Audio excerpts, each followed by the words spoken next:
وَإِذَا قِيلَ لَهُمْ لَا تُفْسِدُوا فِي الْأَرْضِ قَالُوا إِنَّمَا نَحْنُ مُصْلِحُونَ.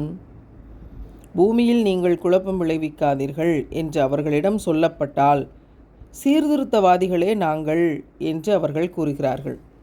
வெளியே ஒன்று உள்ள ஒன்று அப்படின்னு சொல்லுவாங்க. உள்ளத்திற்குள்ள ஒரு மாதிரியாக இருக்கிறது, ஆனால் வெளியே காட்டும்போது தன்னை வேறு மாதிரியாக காட்டிக்கொள்வது அப்படிங்கிற இந்த முகமூடி மனிதர்களை பற்றி தான் இறைவன் இந்த ஆயத்தில் தெரியப்படுத்துகிறான்.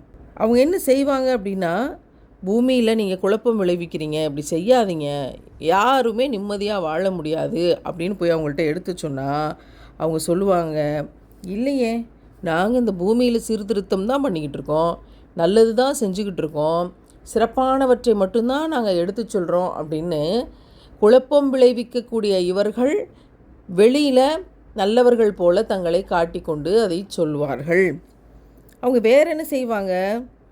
குழப்பம் விளைவிக்கிறாங்க, இறைவன் தடை செய்த செயல்களை செய்கிறாங்க, அவன் கடமையாக்கியவற்றை கைவிடுறாங்க, இறை மார்க்கத்தில் சந்தேகப்படுறாங்க, தங்களிடம் குடிகொண்ட அந்த சந்தேகத்தை மறைச்சு பொய் சொல்கிறாங்க, இறை நேசர்களுக்கு எதிராக இறைவனையும் அவனுடைய வேதங்கள் மற்றும் தூதர்களையும் ஏற்க மறுக்கிறாங்கள்ல. எப்பெல்லாம் வாய்ப்பு கிடைக்குதோ அப்போல்லாம் அவங்களுக்கு உதவி செய்கிறது. இவ்வளோ தப்பு செய்கிறவங்களுக்கும் வாய்ப்பு கிடைக்கும் போதெல்லாம் உதவி செய்கிறது, இந்த வேலையெல்லாம் இவங்க செய்கிறாங்க.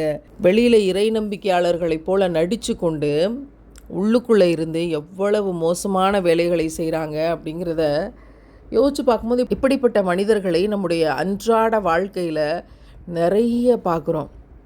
உள்ளொன்று வைத்து புறமொன்று பேசுவார்த்தம் உறவு கலவாமை வேண்டும் பாடப்புத்தகத்தில் மனப்பாட செய்யுள்ள படித்த அந்த காலகட்டத்திலேயே ஒரு பெரிய தாக்கத்தை இந்த வரி ஏற்படுத்தினதை என்னால் உணர முடிஞ்சுது. உள்ளுக்குள்ளே ஒன்று வச்சுக்கிட்டு வெளியில் ஒன்று பேசிக்கிட்டு என்ன வாழ்க்கை இது? அவங்களும் இருட்டாக தான் இருப்பாங்க, இருட்டை மட்டும்தான் ஸ்ப்ரெட் பண்ணுவாங்க. அப்படி யார் பொய் சொல்கிறாங்கன்னு உங்களுக்கு விளங்குதோ, உடனடியாக நாம் செய்ய வேண்டிய விஷயம் என்ன தெரியுமா? அவங்கக்கிட்ட இருந்து நம்முடைய இணைப்பை துண்டித்து கொள்வது. எதற்காகவும் எவனுக்காகவும் ஏக இறைவனை விட்டு கொடுக்க மாட்டேன்.